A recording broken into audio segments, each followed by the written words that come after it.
¿Cómo están? Bienvenidos a Última Mirada. Vamos a conversar de la inteligencia artificial, como lo hemos hecho mucho, pero esta vez queremos inmiscuirnos en cómo la empresa privada, la empresa pública, las distintas instituciones están de alguna manera siendo parte de este fenómeno que se llama inteligencia artificial. Vamos a conversar con Carolina Pérez Echeverría. Ella es CEO de una empresa consultora sobre que me imagino te deben estar preguntando muchísimo en el último tiempo sobre este tipo de temas. Explícalo, porque yo, por ejemplo, te puede decir un gerente general, no tengo mucho conocimiento, pero leo a 2 o 3 personas que son famosos en el mundo, filósofos, etcétera, que dicen, oye, ojo con la inteligencia artificial, que esto, si es que no es bien llevado, puede definitivamente terminar con todo. Entonces, queríamos preguntarte las dos cosas. Una, ¿cuál es de alguna manera el proceso de introducción de una tecnología de este tipo en un país como Chile? Hola Fernando, muchas tal? gracias por la invitación. Sí, yo creo que hoy día la inteligencia artificial la vemos en nuestro día a día en todo y en las empresas también, en las organizaciones, independientes del rubro que tengamos o incluso del cargo que tengamos, el potencial está en cada uno de ellos. Entonces las preguntas que hoy día yo veo en los directorios en los cuales yo participo o en los cuales asesoro o también en los gerentes generales es cómo la utilizo hoy día, pero para mejorar la productividad más allá de una automatización puntual. Entonces, creo que la clave de esto es que la mirada sea desde la estrategia, desde el core, y no solamente por la moda. El problema que vemos hoy día en las organizaciones y el que yo veo es que está trabajándose a nivel de pilotos puntuales. Entonces, cuando tienes un piloto puntual, en realidad el impacto no es importante o muchas veces no es escalable. Entonces, la conversación tiene que ir más allá, tiene que ir cómo yo desde la estrategia incorporo la inteligencia artificial para aumentar productividades, por otro lado para bajar costos, pero principalmente cómo yo la convierto en una ventaja competitiva para mi organización. Ahora, ahí mencionaste esa palabra que provoca, qué sé yo, escalofrío, bajar costos. Porque mucha gente que puede estar mirándonos hoy día va a decir, claro, están hablando de mí. Bajar costos es que entre una máquina que me reemplace a mí. Sí. Yo soy un costo para la empresa o me siento un costo para la empresa. ¿Qué tan cierto es eso? Mira, yo creo que hoy día este punto es fundamental, porque no hay transformación organizacional sin confianza. Por lo tanto, hoy día el foco en las organizaciones no es solamente la inversión en tecnología, sino que tiene que ser la inversión en personas de la misma manera y con la misma importancia. ¿Por qué? Porque tenemos que acercarnos a nuestros colaboradores y que vean que realmente esta tecnología viene a apoyarlos, a hacer su día a día más fácil o a dejarlo que hagan tareas que agreguen valor de verdad y no tareas automatizables y repetitivas. Entonces creo que es fundamental que junto con esta tecnología haya una gestión de talento, un desarrollo de las personas y de esta manera también un impacto importante en la cultura de las empresas. Y que más allá de pensar que viene a reemplazarme, sino que se vea el objetivo de cómo a mí, como Carolina, me va a apoyar. Cómo yo voy a usar la inteligencia artificial a mi favor para dejar de hacer estas tareas repetitivas y hacer otras que de verdad agreguen valor. O inclusive sentirme mucho más creativo y que me aporte en mi día a día. Y de esa manera dejar de pensar que me va a reemplazar. Cuando yo veo que viene a apoyarme, dejo de tener este miedo. Y esa transformación cultural es clave. Ahora, convengamos una cosa, algo que yo repito mucho en este programa, porque creo que es una cosa súper importante de tener en cuenta, y sobre todo, no solamente de tener en cuenta, de aceptarlo. El ser humano tiene una característica bien especial en el mundo, que tiene una tendencia a buscar a un tercero a quien hacerlo responsable de las cosas que le pasan. Normalmente no se hace cargo de las cosas que le pasan, sí, la verdad es que la embarré, sí, perdón, déjeme tratar de nuevo. Hay alguien siempre cercano que, oye, acá, allá. Eso también lo vemos en la política, por cierto. Claro. Toda la culpa es de los inmigrantes, toda la culpa es de este partido, de este otro partido, de este gallo, de este gallo, en fin. Pero tú vives buscando a quién responsabilizar y eso, de alguna manera, hace que en una cosa tan trascendental como la inteligencia artificial, donde tienes que hacerte responsable porque las consecuencias pueden ser graves, a ver, ¿cómo lo hace? Sí, yo creo que esto es fundamental, porque la inteligencia artificial, para mí, en mi día a día, puede ser mi copiloto. Es decir, me ayuda a ser más productiva, me ayuda a hacer mejores análisis e inclusive a tomar mejores decisiones. Pero el piloto soy yo. Yo soy responsable de usarla ética y responsablemente. Yo soy responsable finalmente de cómo utilizo la información, de verificar fuentes, de verificar datos. Y más allá de eso, no solamente de traspasarlo el resultado que me entrega, sino que el juicio crítico que entrego yo es la clave. Déjame hacerte una pregunta sobre exactamente el punto que estás tratando tú ahora. Tú eres partícipe de que si algo se hace con inteligencia artificial, se diga específicamente que esta columna, esta materia que vamos a ver, etcétera, ha sido con colaboración de inteligencia artificial, o la persona puede decir, oye, sí, la hice yo y omito que usé inteligencia artificial. No, yo creo que hay que transparentar cuando uno la utiliza, porque finalmente no es que haga el trabajo por mí, es que me apoya en mi análisis, me apoya en el contenido, pero yo soy el piloto, por lo tanto yo decido qué coloco, yo customizo lo que entrego, yo verifico la información y finalmente la entrego. Por lo tanto, la responsabilidad no es delegable. Yo tengo que decir, la utilicé, me apoyó, me aportó. A mí yo doy charlas de inteligencia artificial y todas las imágenes de mis charlas, yo digo, son creadas con inteligencia artificial, porque yo no soy experta creativa. El contenido que yo entrego es cómo las empresas deberían adoptar esta tecnología, cuáles son los riesgos que hay que conocerlos para mitigarlos y por otro lado también cómo cambian las habilidades en este mundo. Ahí hay un punto muy interesante que cuando mencionaste las empresas, cómo lo abordan, que siempre hay una cierta resistencia a lo nuevo, al cambio.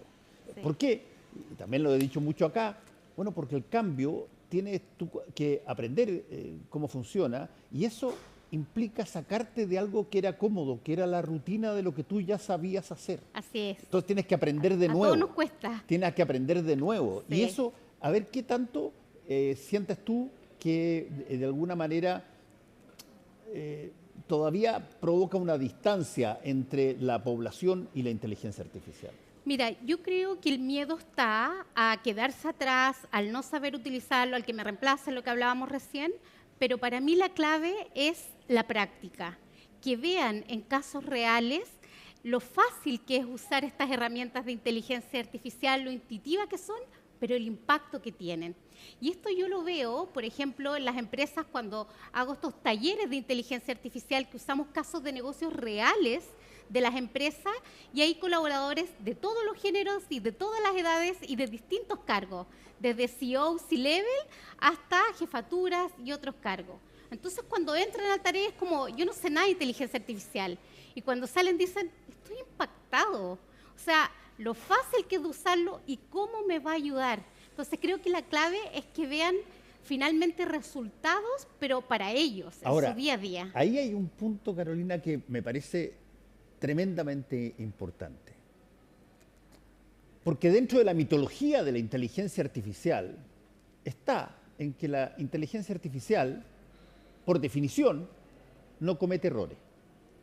Buen punto. Y yo quiero preguntarte, a ver, ¿la inteligencia artificial puede cometer errores? Por supuesto. ¿Y cómo se puede cometer errores? Mira, cuando nosotros hablamos de la responsabilidad y que parte de lo que yo hago con lo que me entrega la inteligencia artificial es mi responsabilidad, es justamente porque yo tengo que verificar, estoy en la obligación de verificar las fuentes, los orígenes, porque la inteligencia artificial cada vez menos, pero alucina. Y yo tengo que saber que alucina, porque tengo que ser parte dentro de la cadena del uso de información, de siempre verificar lo que me entrega y no creerle ciegamente. Y es por eso que es tan importante el uso responsable y ético de la información que salga de estos modelos. Ahora, dado eso, ¿qué es lo que se necesita para generar una situación de reaprendizaje con la inteligencia artificial? Significa, por ejemplo, que hay que introducirla en los colegios desde bien temprano. Significa que, qué sé yo, en educación media es un ramo obligatorio, tienes una carrera ad hoc en la universidad, o esto es un circuito, un camino que parte desde abajo y no termina más. Mira, yo creo que la inteligencia artificial, así como muchos países lo hacen hoy día, debe partir en educación temprana. Ahora, no perdamos también de vista que hay muchas otras habilidades que deben crearse en el colegio, como el pensamiento crítico, el saber cuestionar, el pensamiento creativo. Entonces, hay muchas veces que dicen es que van a dejar de pensar los niños si es que parte la educación con inteligencia artificial. Entonces yo digo al revés, los niños pueden sacar información de inteligencia artificial porque van a llegar a un mundo en que tienen que saber hacerlo, pero debatir esa información, exponerla en público, esas son las habilidades que necesitan aprender nuestros niños para enfrentar el futuro. Pero hoy día convengamos una cosa, Carolina. Yo creo que deben haber muchas personas que nos están mirando, que son profesores, que deben decir, oye, yo por lo menos les pido a todos que saquen sus celulares y todos me los dejan allá y no quiero ver nada más que una hojita y un lapicito. No, no vengan aquí a ser ayudados, que no es ser ayudados, digamos, a que le hagan la tarea o la prueba. Sí. ¿Se ha dado más de esa lógica también? Sí, yo creo que este es un mundo de equilibrios. Entonces hay que ver educacionalmente una edad en la cual ya estén preparados cognitivamente los niños para poder usar esta herramienta sin que supla su pensamiento crítico. Y por otro lado, sí creo que en las universidades tiene que ser parte de la malla, porque más allá del conocimiento en sí mismo, estas son habilidades que ya se piden hoy día en las organizaciones. Por lo tanto, necesitamos que conozcan las herramientas, su potencial, cómo usarlo, pero también la otra mirada. ¿Cuáles son los riesgos? ¿Cómo los mitigamos? Alucina. ¿Cómo se trabajan los datos hoy día? La base en los datos, porque finalmente la inteligencia artificial amplifica lo que tengan los datos. Si los datos de tu organización o los datos que tú estás trabajando en tu modelo tienen sesgo, tienen errores, eso se amplifica después. Por lo tanto, hay que partir por entender que este mundo hoy día, en el inicio de la cadena, tenemos que concentrarnos en los datos, en los modelos, en los riesgos y en el gobierno. ¿Y se está ya de alguna manera midiendo, Carolina, países que tienen mejor educación de inteligencia artificial que otros países? Digamos, así como de repente aparecieron los países que eran más, si tú quieres, ricos en términos de todo lo que producía la tierra dentro de su territorio, o países que eran capaces de tener un tipo de educación que les permitía hablar dos idiomas. Entonces, bueno, se mide hoy día también a ver cuáles son los países que eventualmente tienen una mayor capacitación en inteligencia artificial y otros que están quedando atrás y que eventualmente van a ser parte de una brecha de conocimiento. Claro, hoy día vemos distintas tendencias. Por ejemplo, vemos que en Estados Unidos, en California, hoy día el nivel de educación y de transformación que parte desde los emprendimientos de innovación es potentísimo. Pero vemos otros países mucho más alejados de estos que son principiantes. Hay un indicador que no sé si tú lo has visto, que hace poco sacó el CENIA con Sofofa y muchas otras organizaciones, que se llama el Lilia, que es el Índice Latinoamericano de Inteligencia Artificial. No lo conozco. Ese índice midió 19 países de la región. Entonces, mira, infraestructura, talento, capacitación, gobierno, políticas, toma muchas variables y finalmente divide a los países entre los que son más avanzados y más principiantes en todas las iniciativas de inteligencia artificial. Y adivina cuál es el número 1. No me digas que es Chile. Te lo digo. Oye, es Chile. Déjame hacerte la pregunta que duele, o sea, la pregunta que asusta más que duele.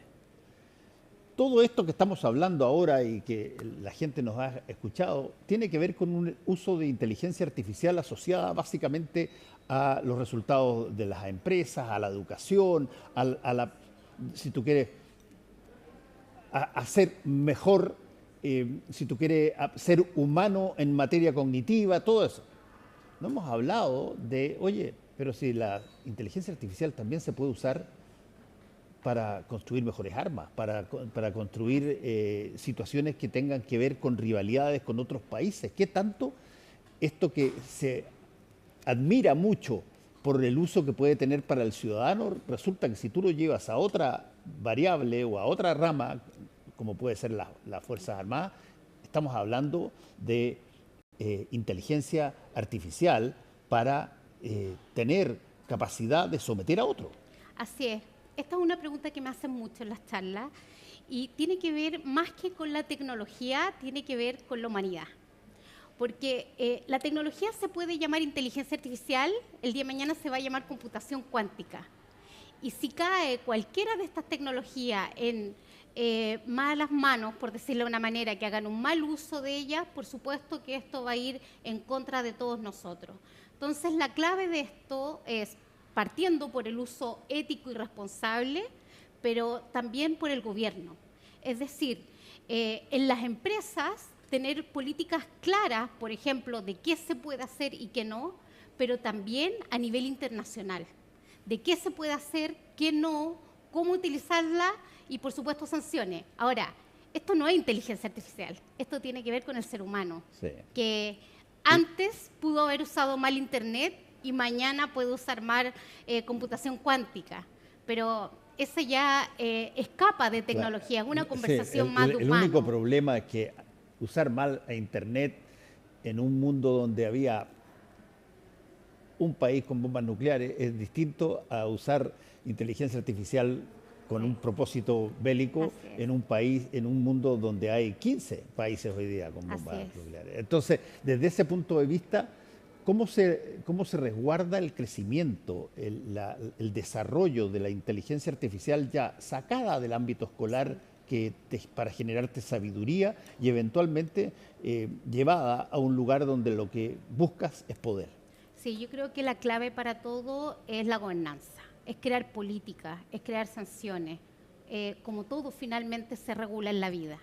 Entonces, más allá de lo que te decía yo, de que esta tecnología es inteligencia artificial o el día de mañana puede ser otra, finalmente en cada uno de estos ámbitos tienen que haber normas. Como en Chile, que ahora se está discutiendo en el Senado, ¿cierto?, la política de uso de inteligencia artificial, que está basada mucho más en todas las normas de la Comunidad Europea que las de Estados Unidos, que son un poco más libres. Creo que de esa forma todos los países y la comunidad internacional tienen que llegar a consensos de políticas también de uso de inteligencia artificial. ¿Cuáles son los límites de la inteligencia artificial? Uno tiende a pensar de que, oye, puede hacer de todo, te puede, qué sé yo, replicar la voz de alguien, te puede hacer una estafa por teléfono, te puede ayudar a desarrollar tu qué sé yo, físico en materia deportiva, en una serie de cosas. Pero, a ver, ¿dónde están los límites de la inteligencia artificial? Yo creo que para mí el límite es ético. Porque finalmente no es una discusión tecnológica, porque la tecnología va a seguir evolucionando, las disrupciones tecnológicas van a seguir viniendo, esto no va a parar. Pero las conversaciones éticas y las regulaciones y las autorregulaciones es lo que va a definir fronteras. Sí, convengamos, sí, que no estamos hoy día particularmente pasando por un momento donde queremos unirnos con otros países, a armar, qué sé yo, nuevas uniones en torno a tener capacidad cooperativa. Así es. Pero, por ejemplo, lo que hablábamos recién de la región. Sí.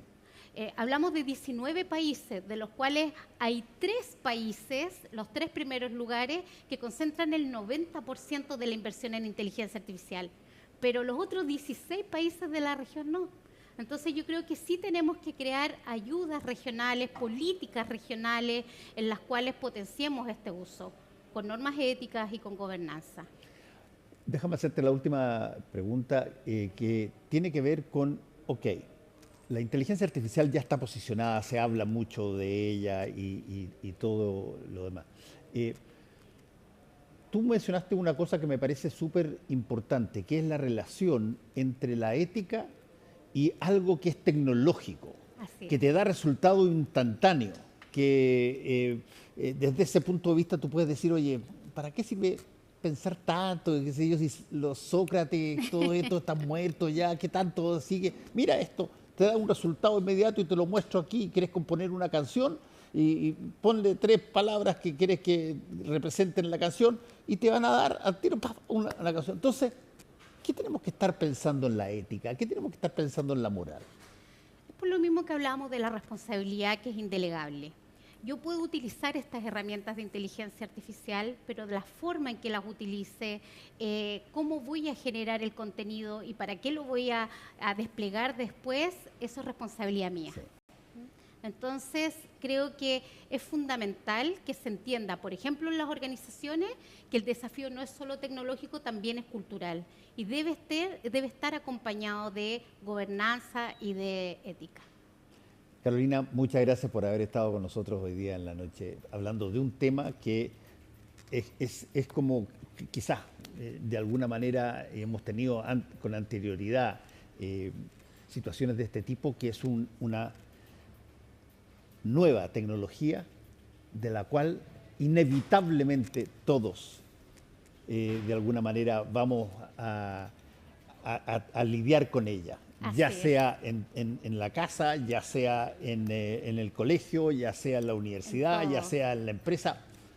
No es algo que uno pueda dejar y decir, mira, a mí no me interesa, total, yo me voy a un cerro a vivir como ermitaño. No, está en todo. Incluso allá arriba.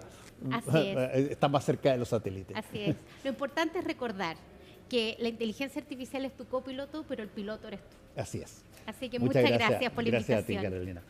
A todos ustedes, muchas gracias por su sintonía. Nos encontramos mañana. Chao.